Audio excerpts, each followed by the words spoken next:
Hello नमस्कार good morning. मैं कुणाल, आप देख रहे हो न्यूज़ बिहार। समय हो चला है बिहार की खबरों को जानने का, बिहार की खबरों से अपडेट होने का। चलिए जानते हैं आज की महत्वपूर्ण तमाम बड़ी खबरों को। बिहार में 8 दिन के भीतर चौथा पुल गिरा। किशनगंज में 13 साल पुराना ब्रिज पानी में धंसा। बिहार में मानसून आते ही नदी और नालों पर बने पुल एक कर ध्वस्त हो रहे हैं। ताज़ा मामला किशनगंज जिले का है। यहां मुख्यमंत्री ग्रामीण सड़क योजना के तहत बनाया गया 13 साल पुराना पुल बाढ़ के पानी से धंस गया। इससे आसपास के गाँव में रहने वाले 40,000 लोगों का जनजीवन प्रभावित हुआ है। यह हादसा बुधवार की रात को हुआ।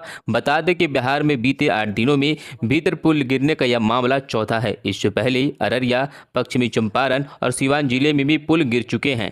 जानकारी के मुताबिक किशनगंज जिले के बहादुरगंज प्रखंड स्थित बांसबाड़ी गांव के पास श्रवण चौक में नदी पर बना एक पुल पानी में धंस गया। प्रशासन ने पुल के दोनों छोर पर बैरिकेडिंग और आवागमन बंद करा दिया है। जो पुल धंसा है वो 70 मीटर लंबा पुल है और 12 मीटर चौड़ा था। उसे 25 लाख रुपए की लागत से साल 2011 में बनाया गया था। ग्रामीण कार्य विभाग के अभियंता श्रवण सोहनी ने कहा कि हम इसी की लगातार मॉनिटरिंग कर रहे थे।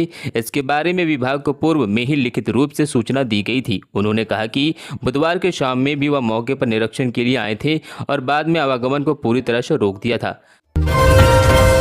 एनडीए छोड़ इंडिया गठबंधन में आएंगे नीतीश कुमार। आरजेडी विधायक भाई वीरेंद्र के दावे से गरमाई सियासत। बिहार विधानसभा चुनाव 2025 से पहले बिहार की सियासत में दावों और वादों का बयानबाजी तेज हो गई है। आरजेडी विधायक भाई वीरेंद्र के बयान ने बिहार की सियासत का पारा हाई कर दिया है। उन्होंने कहा कि बहुत जल्द ही नीतीश कुमार एनडीए छोड़कर इंडिया गठबंधन में शामिल होंगी और फिर भाजपा का नाम बिहार में कोई नहीं जान पाएगा। राजद विधायक भाई वीरेंद्र नाम ने कहा कि मुख्यमंत्री नीतीश कुमार भाजपा छोड़ देंगे तो बिहार में उनका सुपारा साफ हो जाएगा और आने वाले वक्त में नीतीश कुमार इंडिया अलायंस के साथ होंगी। आरजेडी विधायक ने भाजपा के नेता पूर्व केंद्रीय मंत्री डॉक्टर संजय पासवान के उस बयान का भी समर्थन किया। पासवान ने कहा था कि अगर नीतीश कुमार के साथ नहीं होते तो भारतीय जनता पार्टी बिहार में 0 पर आउट हो जाती। भाई वीरेंद्र ने कहा था संजय पासवान अच्छे आदम हैं, अच्छे विचार के लोग हैं। अच्छे लोग को सच बोलने की आदत होती है, इसलिए वो बोल दिए अगर नीतीश कुमार नहीं होते तो बिहार में भाजपा का सुपाड़ा साफ हो जाता है। इसको लेकर फिर से एक बार बिहार में आरोप और प्रत्यारोप का मामला शुरू हो चुका है। एक बार फिर से नीतीश कुमार की इंडिया अलायंस में आने की अटकलें तेज हो गई है। सक्षमता परीक्षा पास करिए या नौकरी छोड़ दीजिए। बिहार के नियोजित शिक्षकों को सुप्रीम कोर्ट से झटका। बिहार के सरकारी स्कूल में पढ़ाने वाले नियोजित शिक्षकों को सुप्रीम कोर्ट से बड़ा झटका लगा है। शीर्ष अदालत ने स्पष्ट किया है कि सरकार के नियमों के अनुसार नियोजित शिक्षकों को सक्षमता परीक्षा देनी होगी। अगर वह नियमों के अनुसार नहीं चलते हैं तो उन्हें नौकरी छोड़ देनी चाहिए। सुप्रीम कोर्ट ने बिहार के प्रारंभिक शिक्षक संघों द्वारा याचिका को खारिज कर दिया, जिसमें सक्षमता परीक्षा को रद्द करने की मांग की गई थी। इससे पहले अप्रैल में पटना हाईकोर्ट से भी इस तरह की मांग को खारिज कर दी गई। सुप्रीम कोर्ट के जस्टिस वी नागरत्ना और उज्जवल भुयान ने वेकेशन बेंच में गुरुवार को परिवर्तनकारी प्रारंभिक शिक्षक संघ और बिहार प्रारंभिक शिक्षक संघ की याचिका पर सुनवाई की। इस याचिका में संघों की ओर से बिहार शिक्षक नियमावली 2023 का विरोध जताया। नियमावली के मुताबिक नियोजित शिक्षकों को अगर राज्यकर्मी का दर्जा प्राप्त करना है तो उन्हें सक्षमता परीक्षा पास करनी होगी। बता दें बिहार विद्यालय परीक्षा समिति की ओर से सक्षमता परीक्षा का आयोजन किया जा रहा है। याचिका पर सुनवाई करते हुए बेंच ने कहा कि शिक्षक राष्ट्र का निर्माण में मदद करते हैं, ऐसे में उन्हें अपने कौशल को बेहतर बनाने के लिए हमेशा तैयार रहना चाहिए। अदालत ने कहा हम देश भर और खासकर बिहार के बच्चों के लिए शिक्षा के प्रति गंभीर है। अगर कोई शिक्षक नियम के अनुसार नहीं चलना चाहते हैं तो उन्हें इस्तीफा दे देना चाहिए। अगर कोई शिक्षक बच्चों के हित में सेवा देना चाहते हैं तो उन्हें सक्षमता परीक्षा देनी ही होगी।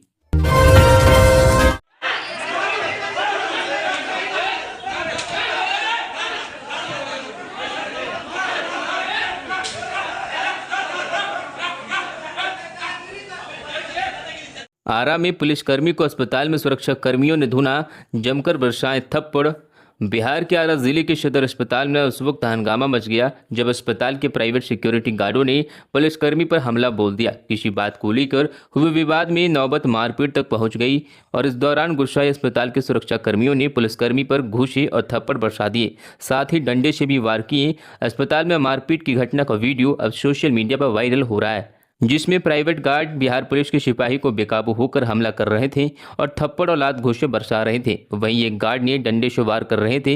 इस दौरान अस्पताल प्रशासन के लोगों ने सिपाही को बचाने की कोशिश की, लेकिन सुरक्षाकर्मी उसे मारने पर उतारू थे। हालांकि किसी तरह सिपाही को वहां मौजूद लोगों ने बचाकर दूसरी जगह ले गए। वहीं वायरल वीडियो की संज्ञान में लेते हुए आरा के एसपी ने बताया कि इस मामले में अस्पताल के सभी 5 सुरक्षाकर्मियों को गिरफ्तार कर लिया गया है जो सिपाही पर हमले में शामिल थे। उन्होंने बताया कि डायल 112 के पुलिसकर्मी किसी घायल व्यक्ति को अस्पताल ले गए थे और प्रक्रिया पूरी करने के दौरान सुरक्षा कर्मियों से बहस हो गई थी, जिसके बाद सिपाही पर हमला कर दिया गया। घटना की सूचना पाकर मौके पर पहुंची पुलिस ने सभी आरोपियों को गिरफ्तार कर लिया है। साथ ही सीसीटीवी फुटेज की भी जांच की जा रही है। मुकदमा दर्ज कराने के बाद आगे की कार्रवाई की जाएगी।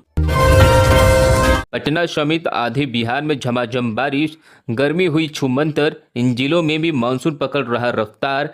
मानसून ने गुरुवार को पटना और वैशाली में दस्तक दी। इसके साथ ही राज्य के 18 जिलों में मानसून पहुंच गया है। प्रदेश में मानसून की प्रसार की परिस्थितियां धीरे धीरे अनुकूल बन रही है। मौसम विभाग के अनुसार गुरुवार को पटना और वैशाली में मानसून के प्रसार के साथ ही राज्य के 11 जिलों की 30 स्थानों पर झमाझम बारिश हुई। शुक्रवार को पटना सहित 19 जिलों में गरज व चमक के साथ हल्की बारिश से मौसम विभाग ने अलर्ट जारी किया है। शुक्रवार को पटना सहित 19 जिलों में गरज व चमक के साथ हल्की बारिश का मौसम विभाग ने अलर्ट जारी किया है। बिहार में 20 जून को मानसून किशनगंज और पूर्णिया के रास्ते प्रवेश करते हुए 14 जिलों में फैला था। इसके बाद मानसून कमजोर पड़ गया, लेकिन 24 जून को एक बार फिर सक्रिय होकर मानसून आगे बढ़ने लगा है। मौसम विभाग के अनुसार प्रदेश में मानसून के आगे बढ़ने की परिस्थितियां धीरे धीरे अनुकूल बन रही है। उम्मीद है कि रविवार तक बिहार में शेष भागों में मानसून का प्रसार हो जाएगा। प्रदेश में बांका, जमुई, नवादा, गया, औरंगाबाद, रोहतास, कैमूर, बांका, खगड़िया, सिवान जिलों में अब तक मानसून का प्रसार नहीं हुआ है। बिहार को 4 सड़क पुल योजनाओं की सौगात, 7,000 करोड़ से ज्यादा होंगे खर्च। जाने कब से शुरू होगा काम। बिहार की 4 सड़क और पुल परियोजनाओं का काम बरसात के बाद शुरू हो जाएगा। फिलहाल इन परियोजनाओं की निविदा की प्रक्रिया चल रही है। बरसात अवधि में इसे पूरा कर लिया जाएगा। इसके बाद काम शुरू होगा। चारों परियोजनाएं राज्य के लिए काफी अहम है। कम समय में बिहार को लोग एक जगह से दूसरी जगह जा सकेंगे। बिहार में आवागमन में सुगमता के साथ साथ कारोबार भी आगे बढ़ेगा। राजधानी को शाहदाबाद से जोड़ने के लिए पटना से आरा होते हुए सासाराम तक 4 लेन की सड़क बननी है। कुल 120 किलोमीटर लंबी इस सड़क को बनाने के लिए 3600 करोड़ रुपए सरकार खर्च करेगी। इस सड़क से बन जाने से न केवल पटना से सासाराम बल्कि शाहदाबाद के जिलों में भी आवागमन आसान हो जाएगा। साथ ही पटना से वाराणसी होते हुए उत्तर प्रदेश और दिल्ली की ओर आना जाना भी आसान हो जाएगा। इस सड़क का आरा बक्सर से जुड़ाव होने का भी लाभ लोगों को मिलेगा। इस तरह से छपरा में भी 2 लेन का बाईपास बनना है। सरकार लगातार सड़क योजनाओं के ऊपर काम कर रही है, जिससे बिहार को विकसित बनाया जा सके। बिहार में लगातार बड़ी सड़क परियोजनाओं का काम जल्द ही शुरू होगा। नीट पेपर लीक कांड में 13 आरोपियों से जेल में ही पूछताछ करेगी सीबीआई। मनीष आशुतोष के मोबाइल होगी जांच। नीट पेपर लीक कांड की जांच कर रही सीबीआई परीक्षा के दिन गिरफ्तार किए गए आरोपितों से बेऊर जेल में पूछताछ करेगी। विशेष कोर्ट में सुनवाई के दौरान अनुसंधानकर्ता पदाधिकारी आईओ और सीबीआई के वकील अमित कुमार विशेष कोर्ट में उपस्थित हुए। सीबीआई की ओर से आवेदन दायर कर बेऊर जेल में बंद 13 आरोपियों से पूछताछ के लिए कोर्ट से अनुरोध किया गया। सुनवाई के बाद सीबीआई के विशेष न्यायिक दंडाधिकारी 13 आरोपितों से जेल के अंदर पूछताछ की अनुमति सीबीआई को दे दी है। विधानसभा उपचुनाव में एनडीए और इंडिया के साख दांव पर। लोकसभा चुनाव का प्रदर्शन दोहराने की चुनौती। बिहार में लोकसभा चुनाव के बाद अब सभी की निगाहें बिहार विधानसभा के उपचुनावों पर है। राज्य में 5 विधानसभा सीटों पर उपचुनाव होना है। इस चुनाव में जहां राजद, जेडीयू, माले और हम के लोकसभा चुनाव का प्रदर्शन दोहराने की चुनौती है। लोकसभा चुनाव में इन क्षेत्रों के विधायकों के चुनाव लड़ने से यह सीटें खाली हो गई है। इनमें से एक रुपौली विधानसभा सीट है, जहाँ 10 जुलाई को मतदान होना है। बाकी के रामगढ़, तरारी, बेलागंज, इमामगंज में उपचुनाव होना बाकी है। इनमें राजद की 2, माले, जेडीयू, हम के कोटे से एक सीट है। 4 विधायकों के सांसद चुने जाने से और 1 विधायक इस्तीफे देने के बाद ये सीटें खाली हो गई हैं। पेपर लीक के खिलाफ कानून लाएगी नीतीश सरकार, सम्राट चौधरी ने किया ऐलान। बिहार की नीतीश सरकार पेपर लीक के खिलाफ सख्त कानून लाने जा रही है। राज्य के डिप्टी सीएम सम्राट चौधरी ने गुरुवार को इसकी घोषणा की। इस संबंध में विभागीय स्तर पर तैयारी भी शुरू हो गई है। बताया जा रहा है कि बिहार विधानसभा के आगामी मानसून सत्र में पेपर लीक पर बिल सदन में चर्चा के लिए पेश किया जा सकता है। उप मुख्यमंत्री सम्राट चौधरी ने गुरुवार को कहा कि पेपर लीक मामले पर केंद्र सरकार ने कड़ा कानून बनाया है। बिहार में भी तर्ज पर सख्त कानून बनाया जाएगा। इससे पहले मुख्यमंत्री नीतीश कुमार ने भी इस संबंध में अधिकारियों को निर्देश दिए थे। इसके बाद संबंधित विभाग इसका ड्राफ्ट तैयार करने में जुट गया है। बिहार विधानसभा चुनाव से पहले नीतीश सरकार राज्य के विभिन्न विभागों में खाली पड़े करीब 5.25 लाख पदों को भरने की तैयारी में है। ऐसे में आने वाले एक साल में बड़ी संख्या में सरकारी भर्ती निकलेगी। अधिकतर पदों पर प्रतियोगी परीक्षा के जरिए ही नियुक्ति की जाएगी। ऐसे में पेपर लीक और एग्जाम की धांधली की आशंका नीतीश सरकार के लिए चिंता का विषय बनी हुई है। इसी को ध्यान में रखते हुए राज्य सरकार ने जल्द से जल्द पेपर लीक के खिलाफ कड़ा कानून लाने की तैयारी में है। पीएम मोदी ने जेडीयू के सांसदों से की मुलाकात, बिहार के विकास समेत इन मुद्दों पर की चर्चा।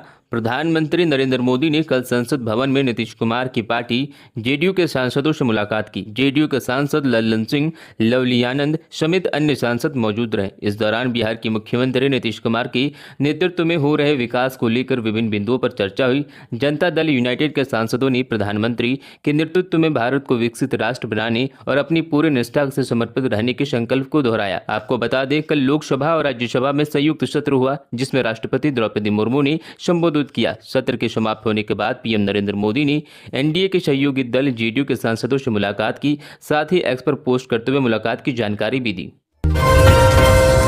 के पाठक से एक कदम आगे निकले एस सिद्धार्थ, लोगों से सीधा जुड़कर स्कूलों में सुधार करेगा शिक्षा विभाग।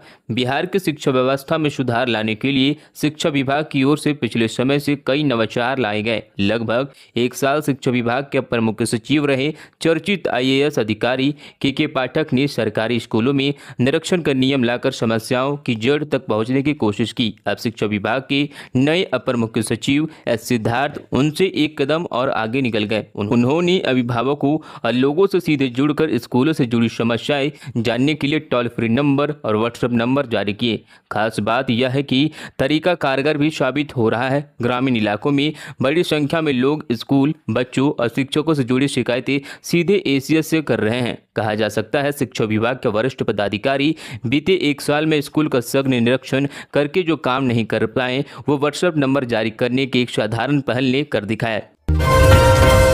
ऐसा रिजल्ट आया है, भाजपा चाहकर भी नीतीश कुमार को नहीं हटा सकती। प्रशांत किशोर का भाजपा पर तंज।